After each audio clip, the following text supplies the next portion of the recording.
friends, this is Swapnil Kohli. Welcome back to my channel.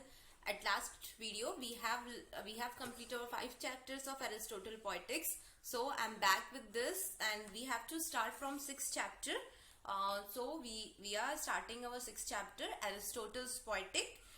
6th chapter name is the title of 6th chapter by Aristotle. Poetics is definition of tragedy. Definition of tragedy, its formative parts. So what Aristotle say about tragedy? Tragedy is an imitation of an action that is serious, complex and curtain magnitude. He's saying tragedy is serious, complex and full of curtain magnitude. In language embellished with each kind of artist ornament. See, according to Aristotle, seriousness and magnitude complex is the ornaments jewelry of the tragedy. Each kind brought it separately in the separate part of the work in the form of action. So each of these kind took with the actions and not in narrative parts. Tragedies are not always in narrative parts. They are in the characteristics with incidents, pity and fear. So sometime incidents also in tragedy there are pity and fear incidents, where with it mean language with rhyme and harmony or songs, and by the kinds separately means these kinds are separately working. Is means some portions are worked with the verse only and other turn with song. He's saying that there is a separate rule of the songs and verse in the tragedy. The 6 formative parts of tragedies are, according to Aristotle, there are 6 parts of tragedy. The important parts of 6 are plot, character, dictions, thoughts, spectacles, and melody. I am repeating once again because these are very important. Plot, character, diction, thoughts, spectacles, and melody. All these plot is the soul of tragedy. These 6 parts are the soul of the tragedy. So this is the chapter 6 about about the definition of tragedy, its formative parts. So in this, Aristotle is saying, its tragedy is an action. Tragedy is an imitation of action which is based in the seriousness, complex, magnitude, and 6 important parts as we have told: plot, character, diction, thoughts, spectacles, and melody are the 6 important parts of the definition of tragedy and the parts of tragedy. So friends, let's start our 7th chapter. 7th chapter is about plot construction. In this chapter, Aristotle is explaining about how the plot should be, how the beginning, how the middle, how the end. So let's start. The plot is of great importance in tragedy. The plot is play great importance in tragedy. The plot must be whole. It must have a beginning, a middle, and the end. The plot should have a beginning, middle, and the end. The beginning must be self-explanatory. According to Aristotle, the beginning should be self-explanatory. It must not ask in the beginning why and how. It means that in starting, the poet should not ask how and why. He should explain itself. Now knowledge of circumstances should be necessary for its understanding. Means the thing he is explaining in the beginning must be understood by reading only. The middle must follow naturally by the beginning. The middle part should be followed by the beginning and must be logically lead, and the end should be clear. Means the end, and it should be a logical, clearly to understand, and the end should be also logically and followed by the all middle and your beginning. Thus the artist wholeness means there is a link on the various incidents. So Aristotle is saying there should be a link of all the incidents in the plot. Middle, first is beginning, second is middle, and the last. If a whole is a beautifully but miles of long, he's saying whole means the difference between this all middle and the beginning. if it is beautiful, but the miles of long, we shall not able to appreciate it. Means we are not able to understand, we are not able to appreciate it, to understand it. Beauty consists in a proper relation between whole and its parts. So the Aristotle is saying in the last end of the chapter that the beauty consists is a proper relation between the whole and the part. Friend, the whole word is here used for the beginning, middle and the end. Okay, so our 7th chapter is completed. The thing we have to remember is, according to Aristotle, plot construction is the important part of tragedy, and the whole consists of beginning, middle and the end. And the beauty should be correlate with each other. There should be not a long distance in all these things. So 7th chapter is end. Now we have reached to the chapter 8 of Aristotle Poetic. The title of chapter 8 is Unity of the Plot. So let's start the topic. Chapter 8, Unity of the Plot. Formal unity cannot be imparted to the plot merely by the story of a single hero life. Here Aristotle is saying that the formal unity cannot be imparted by the single hero life. Means he want to say that there should be a lot of, not a lot, but there should be at least 3 or 4 characters to show the formal unity of the plot. The unity of plot must be an organic zone. Means the unity should be in a organic zone. Organic one, just a living organism, like a living organism. The character should be a living organism. Every part is essential for the life of the organism, that cannot be removed without injury to it. So means every part of the human life is important, that cannot remove without anything. In the same way, there should be nothing superfluous. Superfluous means the nothing should be like so, the supernatural power, the so means so dictating like that, showing so much in tragedy. Shown up is not in tragedy, is in tragedy action. Means tragedy action should be normal life, like a normal life. There should be no action which can be transposed or removed without damaging the whole.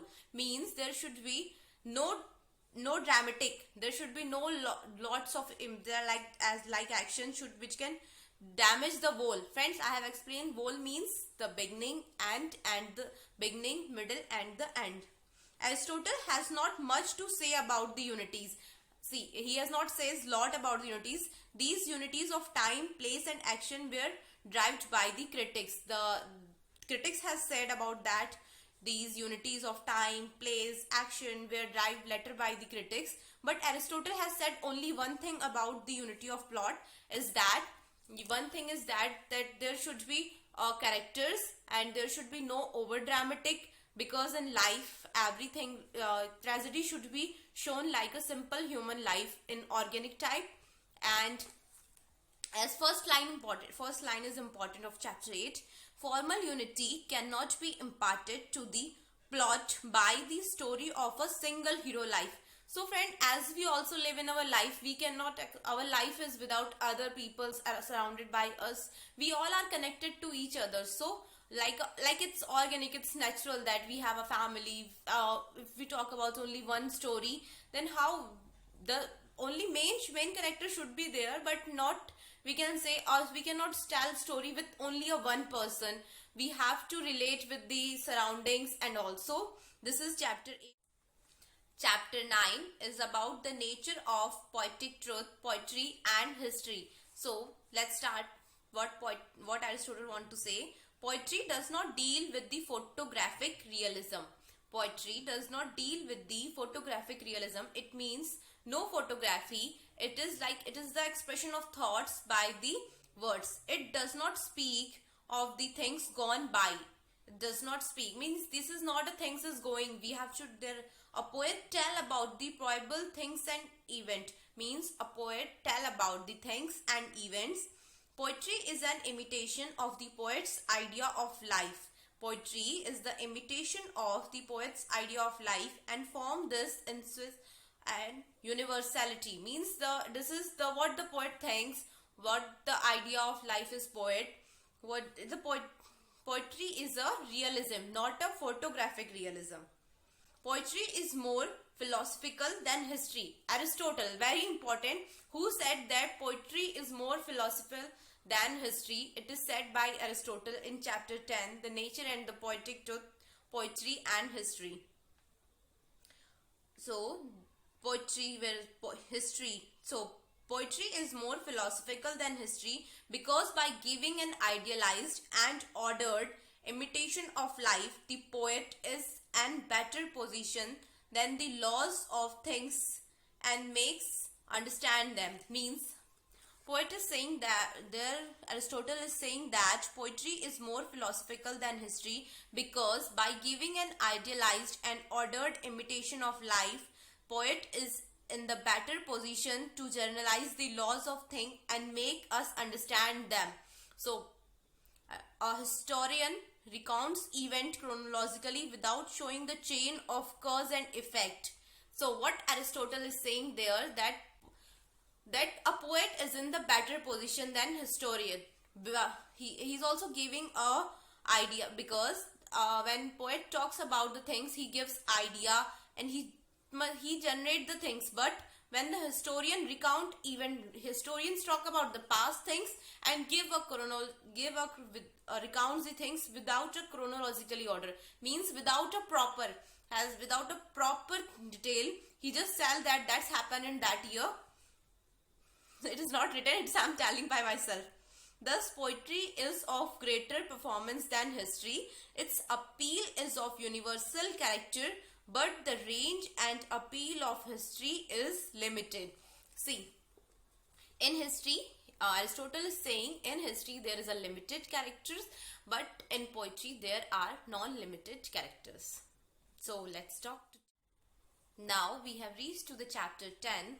Chapter 10 is about, the title of chapter 10, kinds of plot, simple and complex. Chapter 10, kinds of plot, simple and complex. According to Aristotle, there are two kinds of plots, simple and complex. The thing we have to remember, which can come in exam, is according to Aristotle, how many plots are there, how many kinds of plot. Answer, simple and complex. In a simple plot, the action move forward continuously and uniformly without any change of direction toward the end. Means simple is very simple, no change in directions, and it just move to the end.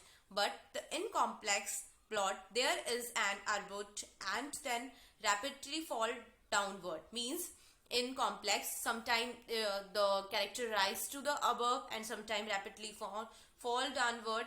These are reversal, peripecia, and recognition of discoveries. Anagnorisis, peripety and anagnorisis are the incident that such they are connected with the plot. Means, friend, these are the two types of that come in the peripecia and anagnorisis and having nothing to do with the character.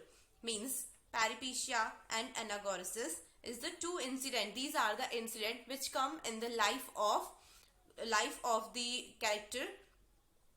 And discoveries means anagnorisis which come in life. And this about chapter 10. Chapter 10 is very small, kinds of plot, simple and complex. In this only the chapter 10 is explained that there are two type of kinds of plot, simple and complex. Simple just move continuously, and complex there are sometimes fall, sometimes above. So friends, we have completed here chapter 10. In chapter 11, we will read very important 3 discoveries of Aristotle: peripecia, anagnorisis, suffering. So this I will tell in next video, because the videos I think this video is going to be long. So in chapter 11 we will start this. So stay tuned, and please share my videos, because I'm really working hard explaining every chapters. So at last I only say that share my video and do comment for appreciating me. Thank you so much. Bye. Stay tuned. Good night. Stay asleep.